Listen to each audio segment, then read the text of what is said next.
Trump বিরোধী বিক্ষোভে উত্তাল যুক্তরাষ্ট্র।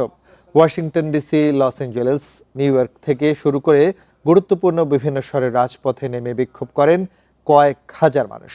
মার্কিন প্রেসিডেন্ট ডোনাল্ড ট্রাম্পের নীতির বিরুদ্ধে নো কিংস শিরোনামে বিক্ষোভ চলছে।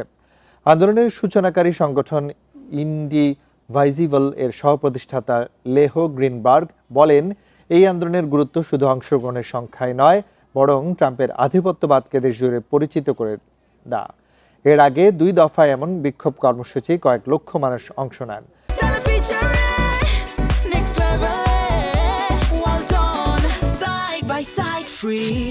তবে হোয়াইট হাউসের পক্ষ থেকে বিক্ষোভকে তুচ্ছ করে বলা হয়েছে, এটি মূলত ট্রাম্প বিরোধীদের থেরাপি সেশন।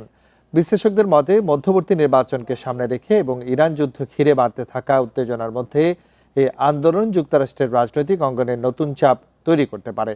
রয়টার্সের জরিপ বলছে, দ্বিতীয় মেয়াদে ক্ষমতায় আসার পর ট্রাম্পের জনপ্রিয়তা 36% নেমে এসেছে।